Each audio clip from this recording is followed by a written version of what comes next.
সারা বাংলাদেশে প্রায় 70% জেলায় রাসেল ভাইপার ঢুকে গেছে।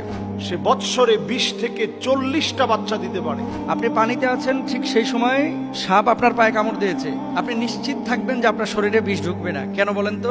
এই রাসেল ভাইপার বাংলাদেশে যেটা ছড়িয়ে পড়েছে, এই রাসেল ভাইপার 100 বছর আগেই কিন্তু বাংলাদেশে থেকে প্রায় বিলুপ্ত হয়ে গেছিল। ডাক্তাররা বলতেছে যে এটা যদি দংশন করে তাহলে মানুষ মারা যাবে খুব শীঘ্রই। এরকম একটা বিপদ মুসিবতের সময় একজন মুমিন আমার বিশ্বাস থেকে করণীয় কিছু আছে কিনা?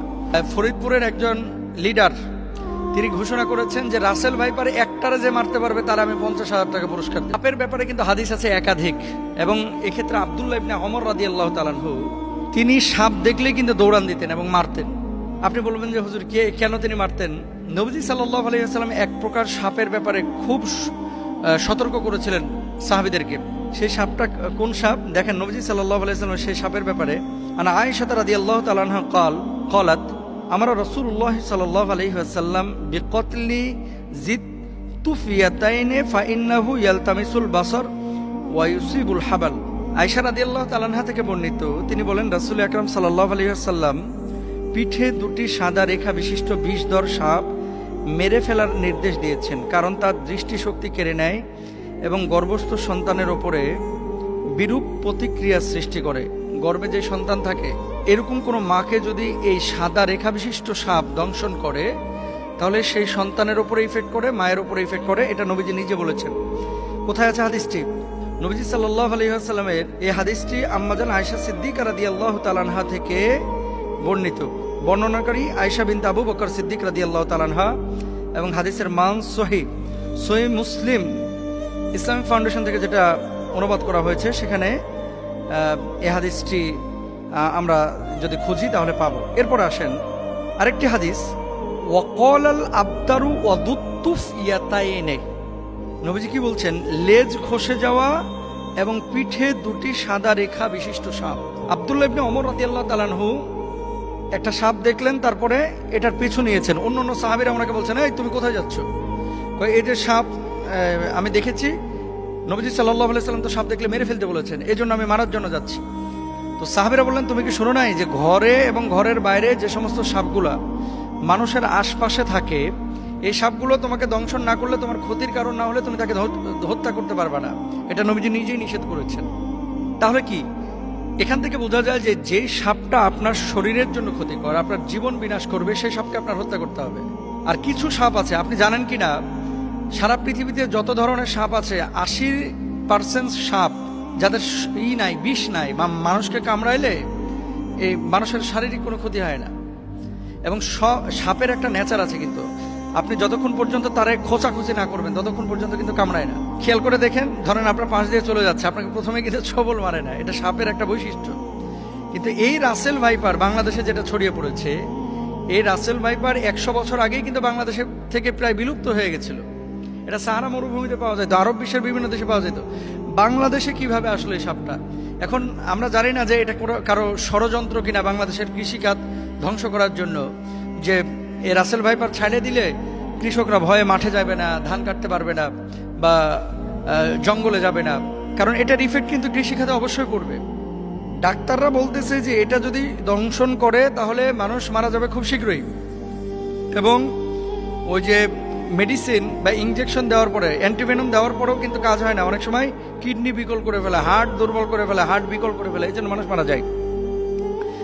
এখন নবীজি সাল্লাল্লাহু আলাইহি ওয়াসাল্লামের সেই হাদিস থেকে আমরা স্পষ্টরূপে বুঝতে পারি যেহেতু রাসেল ভাইপার মানুষের জন্য ক্ষতিকর। এবং আজকে দেখলাম পত্রিকায় ফরিদপুরের একজন লিডার তিনি ঘোষণা করেছেন যে রাসেল ভাইপার একটারে যে মারতে পারবে তার আমি 50,000 টাকা পুরস্কার দেব। তো এখন মানুষের জীবন আগে ভাই। প্রাণী, এই সাপ, পোকামাকড় যারা দংশন করে, এগুলো পরিবেশের ভারসাম্য অবশ্যই রক্ষা করে, কিন্তু মানুষের জীবনের জন্য যদি ক্ষতির কারণ হয়ে দাঁড়ায়, নবীজির ভাষ্য অনুসারে সেটাকে হত্যা করতে হবে। এবং ইভেন কুকুর, রাস্তায় যে সমস্ত কুকুর ঘোরাফেরা করে আপনার কোনো ক্ষতি করে না, তাদেরকে হত্যার কথা বলা হয় নাই। কিন্তু এমন কুকুর যদি থাকে যে কুকুর দেখলেই আপনার পেছন থেকে ধাওয়া করে, বাচ্চাদেরকে কামড়ে দেয়, এই কুকুরগুলোকে হত্যা করতে বলা হয়েছে। সুতরাং রাসেল ভাইপারের যে বিষয়টা, এটা হাদিস থেকে আমরা যেটা বুঝি, নবীজি সাল্লাল্লাহু আলাইহি ওয়াসাল্লাম বলেছেন ক্ষতিকারক যদি হয়ে থাকে তাহলে সেখানে তাকে হত্যা করা যাবে। এবার আসেন, সারা বাংলাদেশে প্রায় 70% জেলায় রাসেল ভাইপার ঢুকে গেছে। এখন সাপে কামড়াইলে বাংলাদেশে আমরা কিছু ভুল বা কুসংস্কার কাজ করে থাকি, যেগুলো আসলে চিকিৎসা বিজ্ঞানের আলোকেও অথেন্টিক না এবং কোরআন হাদিসের আলোকেও অথেন্টিক না। মনে রাখতে হবে, যখন কোনো বিষয় আপনার শারীরিকভাবে কোনো ক্ষতি করছে, প্রথমত আপনাকে কারণটা বের করতে হবে যে কি কারণে এটা হলো। সাপে কামড়াইছে, সাপে কামড়ানোর পরে এই বিষটা কিন্তু আপনার শরীরের মধ্যে ঢুকতেছে। এখন আপনি শরীরের মধ্যে বিষ ঢুকেছে, ওই জায়গাটা না বেঁধে আপনি নিয়ে গেলেন ওঝার কাছে।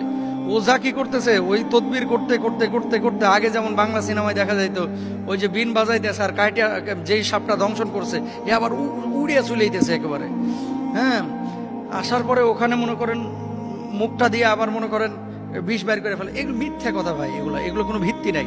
তবে হ্যাঁ, নবীজি সাল্লাল্লাহু আলাইহি ওয়াসাল্লামের সাহাবীরা একটা কাজ করেছিলেন, সূরা ফাতিহা পড়ে ওই জায়গাটায় থুথু লাগিয়েছিলেন, তারপরে ওটা বের হয়ে গেছিল। এর মানে এই না যে থুথু লাগাইলেই সাপের বিষ বাইরে হয়ে যাবে। কামড়াইছে রাসেল ভাইপার আর আপনি নামাজ পড়েন না, রোজা করেন না, থুথু লাগাই দিতেছেন, থুতুকে ওখানে কপ ফেললেও কিন্তু বিষ বাইর হবে না। এগুলো খেয়াল রাখতে হবে। তাহলে আপনার করণীয় কি? আপনাকে যাইতে হবে ডাক্তারের কাছে। আপনি ডাক্তারের কাছে যান, যাওয়ার পরে আপনি চিকিৎসা নেবেন। আর ওঝা, তারপরে বিন বাজানো, এই সমস্ত জিনিসগুলো অথেন্টিক যেহেতু না, যে জায়গাটায় অথেন্টিক বা কারো কাছে এমন কোনো মেডিসিন থাকলে আপনি সেই জায়গাটায় চিকিৎসা নিতে পারেন। আবার আমাকে ভুল বুঝেন না, ঝাড়ফুঁক ইসলামে কিন্তু জায়েজ, কিন্তু কবিরাজির নামে এই যে বিন বাজাইতে বাজাইতে সাপকে দৌড়ায় নিয়ে আসা। আচ্ছা ভাই, সাপ এখানে কামড়ানোর পর কি বসে থাকে? বুঝলেন কথা? ধরেন কামড়াইলো উত্তরা 10 নম্বর সেক্টরে, সাপটা 10 নম্বরে কামড়ায়া ওই ভাসতে ভাসতে ভাসতে ভাসতে রাত্রে সফর করতে করতে টঙ্গী চলে গেছে। এখন আপনি এখানে বিন বাজাইতেছেন, ও টঙ্গী, সাপ আছে টঙ্গীতে, উত্তরা 10 নম্বর থেকে গাড়ির আওয়াজে সাপ বিনের আওয়াজ পাইবে কিভাবে? জিনিসগুলো কিন্তু একটা ভাবার বিষয়। তাহলে আমরা এই বিষয়গুলো খেয়াল রাখবো। সাপে কামড়াইলে চিকিৎসা নেওয়ার চেষ্টা করব। সাপে কামড়ানো জায়গায় তৎক্ষণাৎ পরিষ্কার করে ব্যান্ডেজ বা সুতির কাপড় দিয়ে ঢেকে দিব, এটা ডাক্তাররা বলছেন। এবং সেই জায়গাটায় রশি দিয়ে হালকা করে বেঁধে দিবেন যাতে করে বিষটা উপরে যাইতে না পারে।